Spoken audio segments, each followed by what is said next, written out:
अन्याय से लड़ते हुए आपकी मौत हो जाती है तो आपकी आने वाली पीढ़ी उसका बदला ज़रूर लेगी। और अगर अन्याय सहते हुए आपकी मौत हो जाती है तो आपकी आने वाली पीढ़ी भी गुलाम बनी रहेगी। हमारे देश के संविधान में मतदान का अधिकार एक ऐसी ताकत है जो किसी ब्रह्मास्त्र से कहीं अधिक ताकत रखता है। लेकिन क्या मूल निवासी इस मतदान रूपी ब्रह्मास्त्र का उपयोग कर रहे हैं? ब्राह्मणों द्वारा बनाए हिंदू धर्म में विवेक, कारण और स्वतंत्र सोच के विकास के लिए कोई जगह नहीं है। हम आदि से अंत तक भारत के मूल निवासी हैं। ये बात इतिहास ही नहीं बल्कि विज्ञान द्वारा भी साबित हो चुकी है। ब्राह्मणवाद और मनुवाद को जड़ से समाप्त करना हर मूल निवासी व्यक्ति के जीवन का प्रथम लक्ष्य होना चाहिए। बहुत से मूल निवासी अशिक्षित हैं। ये हमारे मूल निवासियों की समस्या नहीं है। जाने अनजाने में शिक्षित मूल निवासी लोग ब्राह्मण और ब्राह्मणवाद का समर्थन करने लगते हैं। ब्राह्मण और ब्राह्मणवाद को सही दिखाने के लिए अपनी बुद्धि का उपयोग करते हैं। यही हमारे मूल निवासियों की समस्या है। शिक्षा वो शेरनी है जो इसका दूध पिएगा वो दहाड़ेगा। और इसीलिए सदियों तक देश के मूल निवासियों को शिक्षा से दूर रखा गया। देश को ब्राह्मणवाद की गुलामी से मुक्त करने के लिए मूल निवासी नौजवानों को आगे आना चाहिए। हिंदू धर्म जन्म से एक को श्रेष्ठ और दूसरे को नीच बताता है। इसलिए ये धर्म नहीं गुलाम बनाए रखने का षड्यंत्र है। मेरी प्रशंसा और जय जयकार करने से अच्छा होगा मेरे दिखाए गए मार्ग पर चलकर ब्राह्मण और ब्राह्मणवाद से लड़ो। आप स्वाद को बदल सकते हैं परंतु जहर को अमृत में परिवर्तित नहीं कर सकते। उसी प्रकार ब्राह्मण कितना भी अच्छा ही दिखाए परंतु अंदर से वो ब्राह्मणवादी ही रहेगा। सत्ता परिवर्तन और व्यवस्था परिवर्तन राजनीतिक शरीर की दवा है। जब राजनीतिक शरीर बीमार पड़े तो उसका इलाज सिर्फ और सिर्फ सत्ता और व्यवस्था परिवर्तन से ही होना चाहिए। संविधान केवल वकीलों का दस्तावेज नहीं है बल्कि यह आज़ादी के साथ जीवन जीने का एक माध्यम है। यदि हम आधुनिक विकसित भारत चाहते हैं तो सभी मूल निवासियों को एक होना पड़ेगा।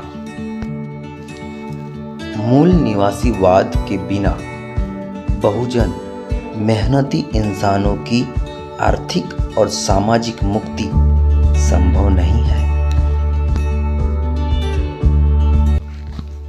मंदिर जाने वाले मूल निवासी लोगों की लंबी कतारें जिस दिन पुस्तकालय की ओर बढ़ेगी उस दिन मेरे इस देश को महाशक्ति बनने से कोई रोक नहीं सकता। इस पूरी दुनिया में गरीब वही है जो शिक्षित नहीं है। इसलिए आधी रोटी खा लेना लेकिन अपने बच्चों को पढ़ाना जरूर।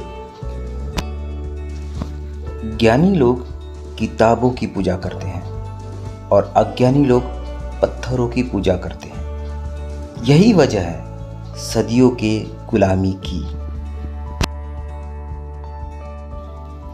जिन्हें अपने समाज को ब्राह्मणवाद की गुलामी से मुक्त करना है उसे लड़ना होगा ब्राह्मण और ब्राह्मणवाद से। और इस लड़ाई की शुरुआत ब्राह्मण वर्ग से दूरी बना के करना होगा।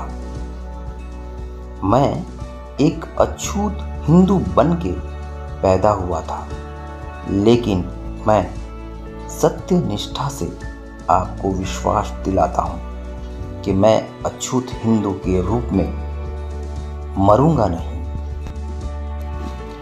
यदि हमें अपने पैरों पर खड़े होना है, अपने अधिकार के लिए लड़ना है, तो अपनी मूल निवासी ताकत और मूल निवासीत्व के बल को पहचानो, क्योंकि शक्ति और प्रतिष्ठा संघर्ष से ही मिलती है। आज मूल निवासी ब्राह्मणवाद की विचारधारा द्वारा शासित हो रहे हैं। सदियों से मूल निवासी राजनीतिक सत्ता से दूर रहने का यही कारण है। अगर राजनीतिक सत्ता हासिल करनी है तो ब्राह्मण और ब्राह्मणवाद से दूर रहने की आवश्यकता है। ज्ञान हर व्यक्ति के जीवन का आधार है, पर राजनीतिक, शैक्षणिक और धार्मिक आज़ादी हर मूल निवासी का जन्मसिद्ध अधिकार है। एक सफल क्रांति के लिए आवश्यक है मूल निवासी एकता, क्योंकि न्यायिक चरित्र, राजनीतिक धैर्य और सामाजिक अधिकार पाने की लालसा जितनी मूल निवासियों में है, उतनी और किसी में नहीं। यदि आप मन से स्वतंत्र हैं, तभी आप वास्तव में स्वतंत्र हैं। अगर आपको लगता है कि मेरे द्वारा बनाए गए संविधान का दुरुपयोग किया जा रहा है, तो सबसे पहले मौजूदा सरकार के खिलाफ आवाज उठाना आपका पहला कर्तव्य है। स्वतंत्रता का अर्थ साहस है, और साहस देश के हर मूल निवासी में कूट कूट के भरा पड़ा है। अब जरूरत है सही नेतृत्व को पहचान कर ब्राह्मण और ब्राह्मणवाद से लड़ने की। देश में राजनीतिक सत्ता स्थापित करने का प्रयास करना इस दुनिया में सबसे बहुमूल्य प्रयास है। जो कौम अपना इतिहास नहीं जानती है, वह कौम कभी अपना इतिहास नहीं बना सकती।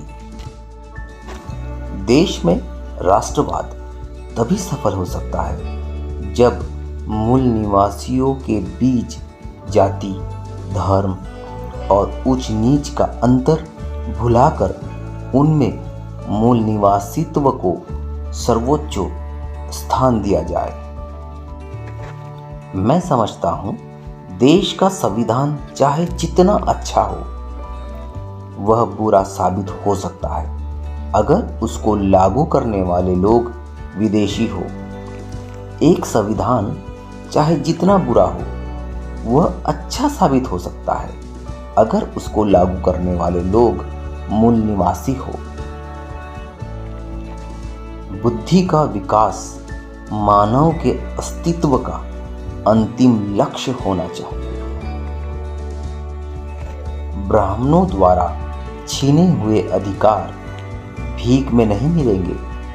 उन अधिकारों को सत्ताधारी ब्राह्मणों से छीनना होगा। मैं बहुत मुश्किल से इस कारवां को इस स्थिति तक लाया हूं। यदि आप लोग इस कारवां को आगे नहीं ले जा सके, तो इसे पीछे भी मत जाने देना। पानी की बूंद जब सागर से मिलती है तो अपनी पहचान खो देती है। इसके विपरीत व्यक्ति समाज में रहता है पर अपनी पहचान नहीं खोता। इंसान का जीवन स्वतंत्र है। वो सिर्फ समाज के विकास के लिए पैदा नहीं हुआ, बल्कि स्वयं के विकास के लिए भी पैदा हुआ है। एक आज़ादी के विचार को मूल निवासियों तक पहुंचने की उतनी ही आवश्यकता होती है जितना एक पौधे को पानी की, नहीं तो दोनों मुरझा जाएंगे। मूल निवासी लोगों का राजनीति में हिस्सा ना लेने का सबसे बड़ा दंड यह है कि अयोग्य विदेशी व्यक्ति आप पर शासन करने लगता है।